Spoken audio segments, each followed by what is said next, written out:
To properly frame this conversation, I think it's important to start off with a clear premise.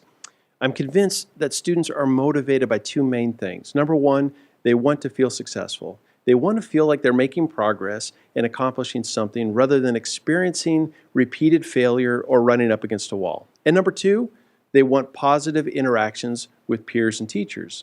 With these two motivations in mind, let's talk about how our classrooms are not equipped to fulfill either one of these motivations, and most importantly, how we can change that. Our typical classrooms are not equipped to help students meet the first goal. They're structurally incapable of allowing teachers enough time to give students daily personal feedback on their progress. By design, most teachers award the privilege of feeling successful only to the best students and send the rest home with something less than an A. Success for goal number two is just as elusive. Typical classrooms are not designed to help all students have positive interactions with their peers and teachers.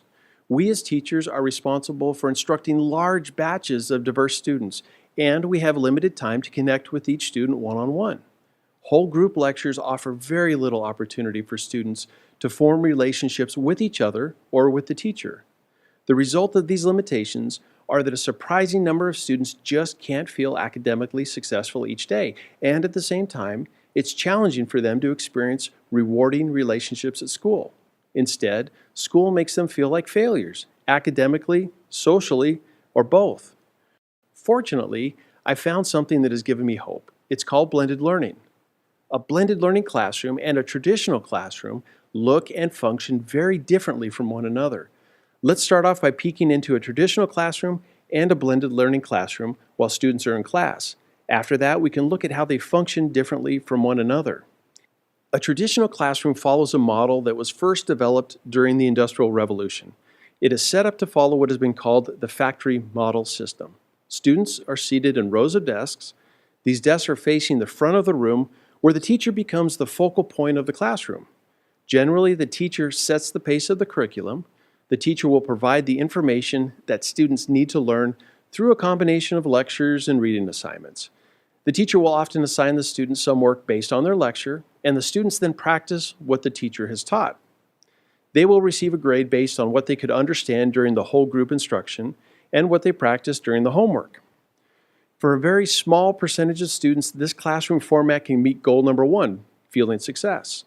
This goal is not met for most students because the work and pace is either too difficult or it's not challenging enough. For nearly all students, this classroom structure will fail at meeting goal number two, creating meaningful interactions with other students or with the teacher. Regardless of how our students perform, at the end of the school year, they're often placed on the conveyor belt of this factory model education and passed on to next year's teacher, unprepared for their new round of assembly line one-size-fits-all model of education. Now, if we were to walk into a blended learning classroom, we would see something very different. We would likely see three distinct groups of students. One, the first group, would be a group of students with their computers, and they would be working on web-based programs. They would be receiving direct instruction on the content that they, as individuals, need to know via the web. A second group of students would be working on high-quality interactive projects. Here they would be collaborating with one another and working as peers. The third group would be a small group of students who would be working with the classroom teacher. Here they're focusing on a specific area of content or an idea that all of the group members need to understand. Each student are in these specific areas by design. The group assignments have been made by the teacher based on the progress of each student. Each student is exactly where he or she needs to be based on their present understanding. For nearly all students, this type of format meets goal number one because each student is working on content that is just right for their present understanding. Students spend the class time feeling a sense of accomplishment. The format also helps students meet goal number two.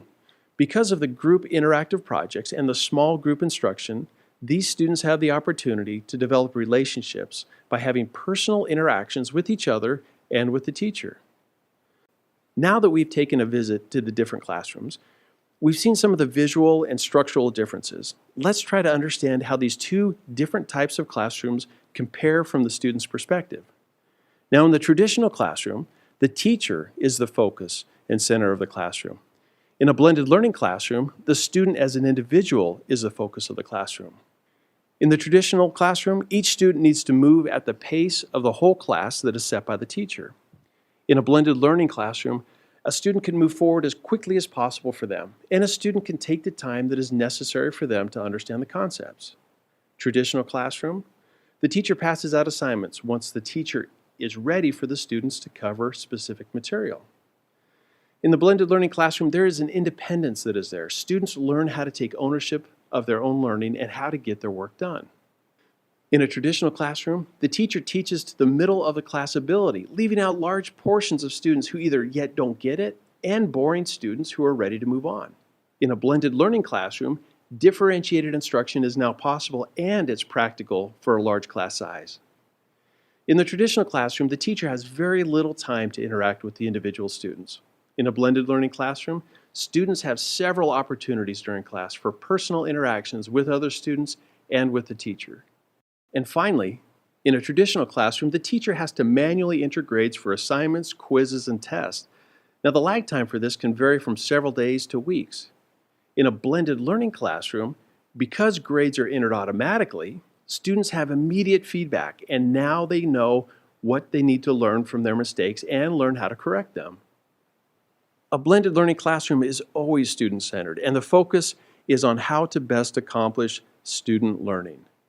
The basic principles of all blended learning classrooms share some very common characteristics. These are as follows. The student will have some control over the following 4 things: time, place, path, and pace. Number 1, time. Learning is no longer restricted to just the school day. Number 2, place. Learning is no longer restricted to just the walls of the classroom. Number 3, path. Learning is no longer restricted to the pedagogy or the methods used by the teacher. And number 4, pace. Learning is no longer restricted to the pace of an entire classroom of students. Over the past several years, I have seen an upward shift in my class sizes, and we all realize that teachers are being asked to accomplish more with fewer resources. This is not the same educational environment as when I first entered as a first-year teacher. I began to question my ability to find success for my students as well as myself. Now, given this new set of parameters, was I qualified and was I equipped to be successful in dealing with the realities of a modern-day class? The skill set and love for the students was still there, but the desire was beginning to fade.